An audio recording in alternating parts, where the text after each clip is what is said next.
Greetings. This is part 12 of the video guide based on Bevilex Modlist for Oblivion and further. So part 12 will be just a sort of advice how to store all your ini changes and apply them to your game in a convenient way, even if you would want to start everything from scratch, just to have them in one place and being able to apply them using one little mod that we will create ourselves. So how do we go? First of all, I thought about the mods where I did some custom changes of ini files from the beginning. I have 202 mods now, and I will start from the beginning. I will highlight them. So obviously Oblivion stutter remover, it's the first one. Then the cleanup mod, looking at Bevi's page, the QWERTY cleanup, open QWERTY cleanup ini and change the first line to the following: set blah blah blah actors to 0. So it's a custom ini edit. So this will also go onto my list. Then I think the last one is Oblivion Reloaded. So we have actually only 3 of them to take care of. So what I will do is I will prepare a little mod. In one window I open my Oblivion. In the other window I open a new directory that I called custom settings. Here I will create a data folder. Go inside, and then I go inside my data folder in my Oblivion installation directory, go into OPSE, plugins, and here's the Oblivion stutter remover ini. So I need to recreate this directory structure, data OPSE plugins. So let's make a OPSE. Inside let's make a plugins. Now I can copy Oblivion stutter remover ini to my newly created directory. I will do the same for Oblivion Reloaded ini, and that is all that I will copy from here. Next, I'm going to check which files does the cleanup create or use. I see it gives us a ESP and it gives us an RTF and then QWERTY cleanup ini, and that's the file that I've edited. So it's in the ini folder. So let's open up my Oblivion directory, go up from plugins to data and then to ini, and take the QWERTY cleanup ini, but now here I need to recreate the structure. So I go up to data, here I have OPSE, I do another directory that I will call ini, go inside and copy the QWERTY cleanup ini. When I open it, indeed the first line is changed to set KCU quest clean actors to 0. It's an important edit for stability, recommended by Bevilex, so I don't think it needs further recommendations in our case. Okay, so I have data, ini, OPSE, plugins, and one more thing I will add to the mod is I will recreate the ini settings for the Oblivion Reloaded shaders. So in my game data directory I will go into shaders, Oblivion Reloaded, and now I will take them one by one. Let's open a third window and open up Bevi's various inis so that we have something to look at when we do this.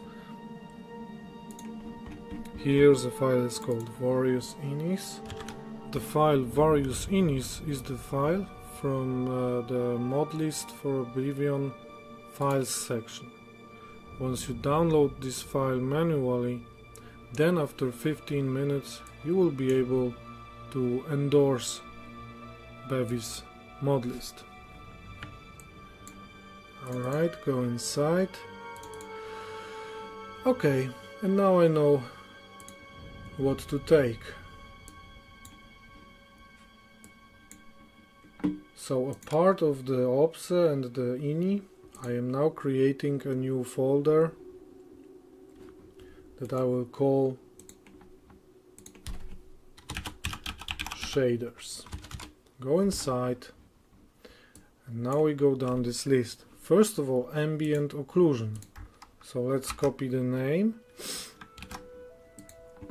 and inside my new data shaders I make a new folder, ambient occlusion. I go inside in my game because I already have it edited and copy it to the new location. Now go back to shaders, and here go back to shaders as well, shaders Oblivion Reloaded. Okay, now here's the mistake that I did. You see, I should have in my new directory, I should have the shaders, then I should have Oblivion Reloaded. So I will now create it.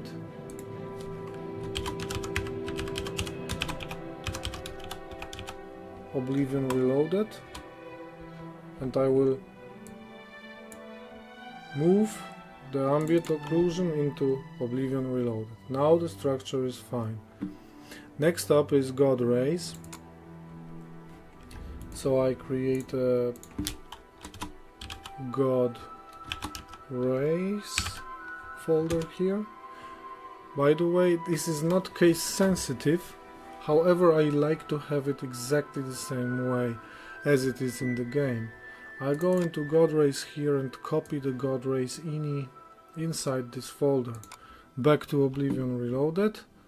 Now we take coloring. So create a new folder next to God Rays and ambient occlusion that we will call coloring. Go inside and copy the coloring ini from your game. Next up is motion blur. So create motion blur aside of the others, like this, and copy motion blur ini over here. Then we have skin. So again, go one up to Oblivion Reloaded, data shaders Oblivion Reloaded, and create the folder skin. Copy skin ini inside from your game. Next up, and the last one, is terrain. So go inside terrain, create a new terrain folder next to the others. Go in there and copy the terrain ini from your game. Okay, so when I go up, I have my data folder now. I am inside the new custom data folder. When I go into inis, I have the QWERTY cleanup. When I go to OPSE, I have the plugins. Inside plugins I have two inis, Oblivion Reloaded ini and SR Oblivion Stutter Remover ini. when I go into shaders, I have Oblivion Reloaded, and then I have all the shaders that I want to save the inis for. So now, these custom settings, these are all settings that I copied out of my game folder, because I want to store them, not only store them, but apply them to my game. So no matter what happens, this will be the inis that will be applied and that will be used by the game when I install the mod at the very end. And I want to have this mod always in the very end of the installers list of Wrye Bash. So now let's add this data folder to an archive, and I would like to name it so that I will know what it is. So I will name it OR for Oblivion Reloaded, OSR cleanup custom settings, and maybe let's follow this by today's date. It's 2017, the 6th of May. Alright, so that's my file name. Let's do it. Now I got me a mod with all my settings, with all the changes that I applied to the inis of this couple of mods. So I can open my Wrye Bash, click on the Installers tab, drag the file to the bottom, right click on it and install. And done! Now I have all these files from this mod in my game data folder. And now, looking at the folder custom settings, I can see a data folder here, and I can see the ready archive here. When I expand the file name, I can also see the date, which is today. Now I will keep to this name and just change the date if I do something more. And what I do is I will navigate to this data folder here, and if I want to change something in Stutter Remover ini or Oblivion Reloaded ini or any other files that are in here, I will do my changes. And once I'm done, I will go back here, right click on data and create a new archive using the same name, just with a new date. And then I will know when I edited my settings and what I did in this little file here. Why is it important for me, apart from the fact that it helps me keep all my ini changes in one place? If I was to accidentally do some harm to the data folder of my Oblivion installation, and I would like to reinstall everything, I don't need to worry about the ini changes and doing them separately for every mod, because I have got all of them in here, in the data folder of my custom settings stuff, and in the individual archives that I create after doing any ini changes from now on. Okay, that's it for this episode. You see my new ini changes are now installed after Oblivion Reloaded, and from now on, when I do further tweaks to any inis that are inside the game now, I will do them here, put them correctly to the directory structure, and repack this data folder to a new version of my little ini mod. Now, just as a bonus, you might have noticed my Oblivion Reloaded is dark red here. Doesn't look good because it's missing a file. Meshes, characters, mail, one hand attack right OR dual left KF. So what that means is I'm missing this file. Why do I miss it? Because I deleted it. I found this forum here, and Alpha X Omega explains how to get rid of this annoying flipping problem. When you attack, you make a flip and a salto, I don't know, which is totally ridiculous, and it's enough to delete this one file from the meshes characters mail directory from Oblivion Reloaded. So my Oblivion Reloaded looks bad now. I don't like it to look bad.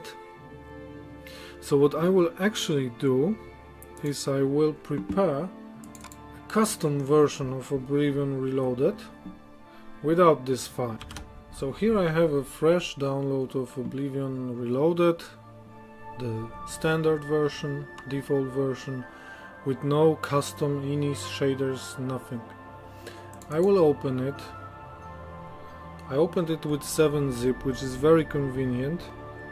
I will go inside meshes, characters, mail, find the file that is causing the trouble. So it's one hand attack right OR dual left. One hand attack right OR dual left KF. Right click, rename. We'll do old no freaking flip. Then it's done. And I go up and back again. Now I can see that this file was renamed, and now it has a different now it won't be read by Oblivion Reloaded or by the game, because it's not a KF anymore. So I keep it in here just as a backup. It's within the archive. I renamed a file. So this is done. And now, once I have my OSR cleanup custom settings mod, what I can do is uninstall Oblivion Reloaded. But before I do it, let's check what's its position in the mod list. Because I guess it has an ESP file. In the mods tab, Oblivion Reloaded ESP. This is position 19. Mind that this is not decimal count. This is hexagonal count, but it's 19. Okay, let's remember that. 19. Because now I will uninstall this version of Oblivion Reloaded. I will delete it. It's gone. Now I will go up to directory structure. Here I have my fresh copy of Oblivion Reloaded, but without fresh copy with the KF file renamed. So let's rename the Oblivion Reloaded to custom no flip, and done. Now I will drag this to my installers tab, drag it above my settings, right click on it and install. Okay, it contains an ops DLL, a warning. Okay, and it's done. And when you look at it now, it's yellow. Why is it yellow? Because some other mod is overwriting some of its files. So let's look at the conflicts, and you will notice that the Oblivion Reloaded ini, along with the shader settings, is overwritten by the cleanup custom setting mod that we did previously. So now let's click on the OSR cleanup custom mod that we did, and when we look at conflicts, we see the conflict for Oblivion Stutter Remover ini. That is good because this overrides the ini file, overrides it. Then we see a conflict for the cleanup, and we see all the intended conflicts for Oblivion Reloaded. So our file that is in the custom directory, custom settings, is now doing the job of replacing all the inis with our own inis that will do the things we want. One last thing that I forgot is to reposition the Oblivion Reloaded ESP to the correct place. When I look at my mods tab in Wrye Bash, I will have Oblivion Reloaded ESP unsorted and not activated. So let's activate it and move it back to position 19 in hexadecimal count. And once I do it, in that particular case, I will not even need to run boss or rebuild any bashed patch, because this thing is now back in place where it was, and the bashed patch has all the needed information. If you have any more questions to these procedures and to this philosophy, I will be glad to answer them. So thank you once again for watching, and see you in the next videos.